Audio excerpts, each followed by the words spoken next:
So Bola Ahmed Tinubu's puppet, noise maker of the Federal Republic, political jobber, political harlot and prostitute, as well as any other thing you can use to describe somebody without integrity, without character, without values and principles. Reno Omokri has hailed Peter Obi for being number one opposition in Nigeria, and of course shaded his former boss Atiku Abubakar to being on political life support only because he has money.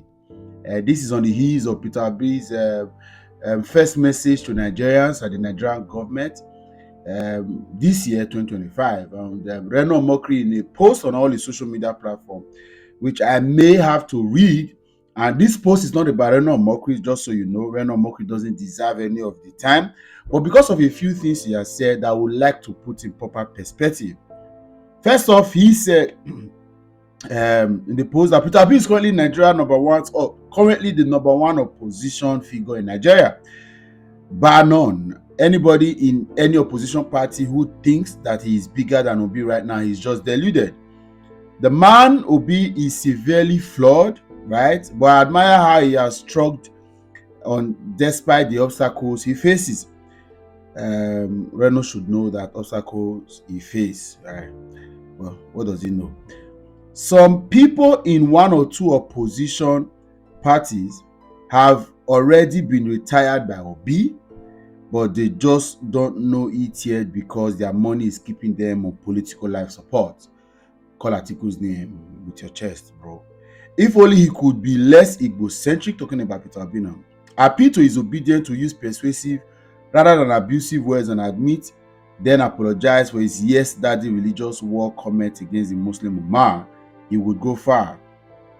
Those are his Achilles heels. He cannot cross the Rubicon without addressing them. Of course, like I said, this is not about Peter Obi. There are three things I want to address here. First is the fact that Atiku should have learned now that there is a place where money politics will hurt. Atiku, only reason Atiku contested the 2023 general elections because he had money. Of course, a lot of people say is that Wike pushed him. In the analogy that is in the public place, as it were, if you put one or two together, Atiku wanted to be president and become the PDP candidate. Nyesom Wike and a few other persons, of course, remember Ayin former Senate President Peter Obi and a few other persons in the PDP also wanted it. And so the pressure was on Atiku to step down because, of course, at that time, there was a northern president that was in power. But Atiku had said that there are only two regions in Nigeria that are yet to produce the presidency, and it is the northeast of Nigeria and the southeast of Nigeria. However, he would only step down if only the PDP ticket is micro-zoned, because of course there were some conversations of zoning to the south. He said he will only step down if it is micro-zoned to the southeast. He will step down from contesting the primaries. However, Nyesom Wike, who at that time had installed the PDP chairman and all of the principal officers of the party, did not agree. So Atiku said he would go ahead and contesting the primaries. Of course, he beat Nyesom Wike to it, and then with his dollar politics, he was able to get the ticket. And the rest is history. Right now, there are many persons who are saying that the North has been belly-fed. Now, not so comfortable with Bola Ahmed Tinubu, and they may want to take over government in 2027. And then because of that, there is now a shopping for a northern candidate. However, there's also conversation about mergers, and at the end of the day, it may lead to maybe the Labour Party merge with other opposition party, and then maybe Peter Obi will be given VP.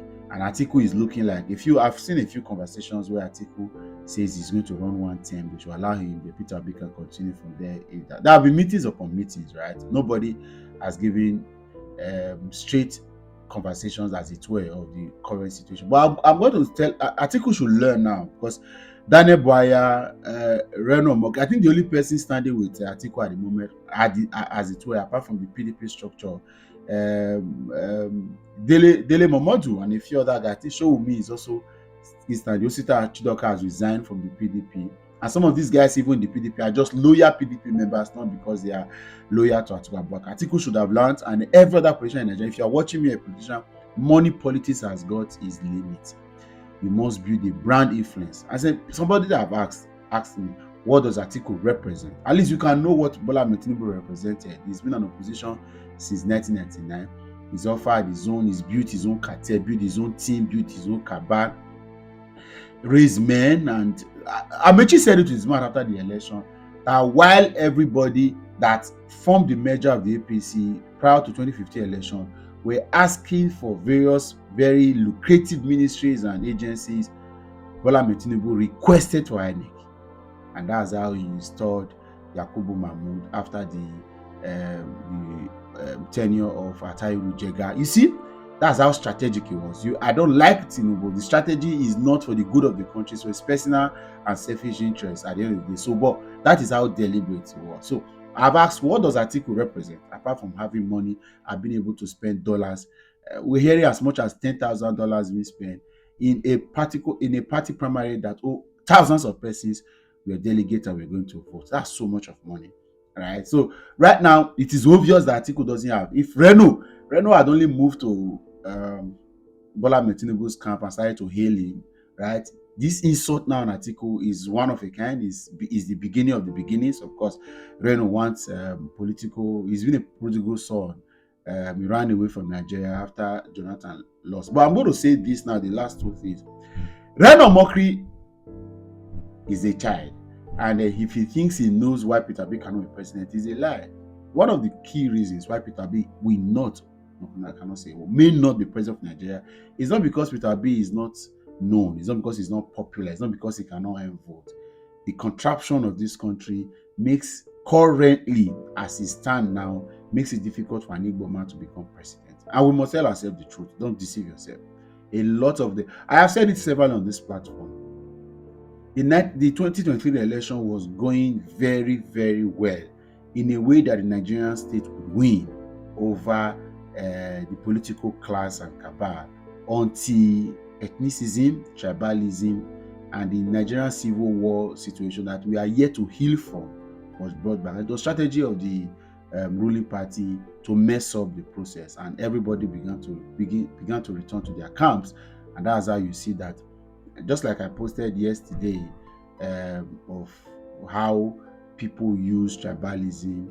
Thank God Osaogi Ogbon of News Central used tribalism and ethnicity to winning elections, but then they can't stop it after the elections. We see it today. There are people who want a good Nigeria, but as long as it is their brother and sister that are in office, let him remain there, to hell with any other thing. So currently, it is a difficult thing to thinking an Igbo man, except we heal, and we have to tell ourselves the truth. We are here to heal, and after the Civil War, a lot of things were put in. There are written and unwritten codes that makes it a bit difficult for an Igbo man. And unfortunately, people like what's this guy's name? Dave Umahi, former Ebonyi governor who is Minister of Works, Charles Oludo, current governor of Anambra State, think that the tides will change when they get politically exposed enough already. I've seen comments. There are some Yoruba people who are deceiving Dave Umahi, telling him that he will be the first Igbo president and all that. That's deception. And there is so much about nothing. And then I undermined the hatred of the political class against the Igbo people until I got really close. And I tell you, I'm not a sensationalist. I'm not somebody that wants to say this to gather Igbo fans.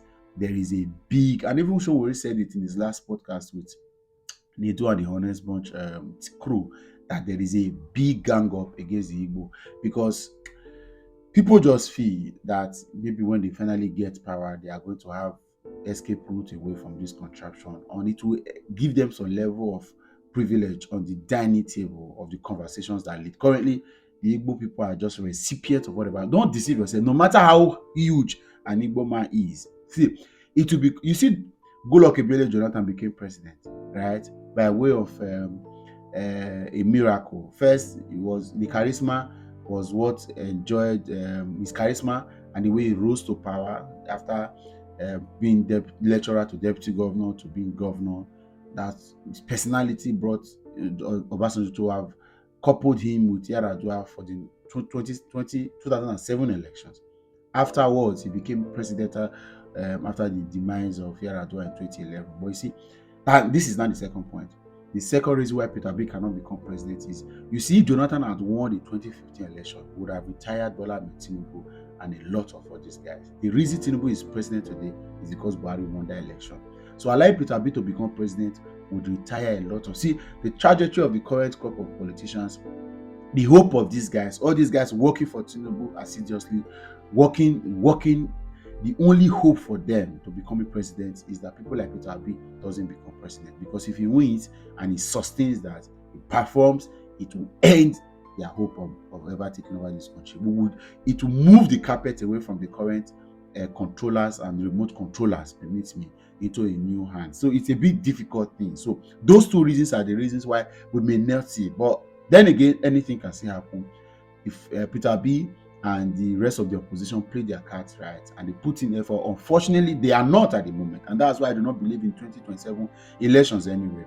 The current crop of there are things that should have been done, and one of them is tackling the electoral reforms and ensuring that INEC become truly independent. Unfortunately, the lawmakers that got to the Federal House of Assembly, to have been able to put that into goal and vision, and are now beginning to romance, frolic, and some of them are even publicly decamping to into the opposition APC, and that makes it really difficult for any of such to happen.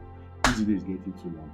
We are in a dilemma, we are in a fix. If there's any hope at all at sight, it is for the 2031 elections, and that one alone is another challenge, because people like Wike, people like Akpabio are desperate to become a vice president, and they will do anything just to get in that. It's a whole lot of drama. Unfortunately, while this is supposed to be an interesting outlook to look into, people are dying. The poverty in the country is getting more deeper. People are falling into extreme poverty. The hunger, the desolation is increasing. So it's no longer something to look out for and be laughing about. But in all of this,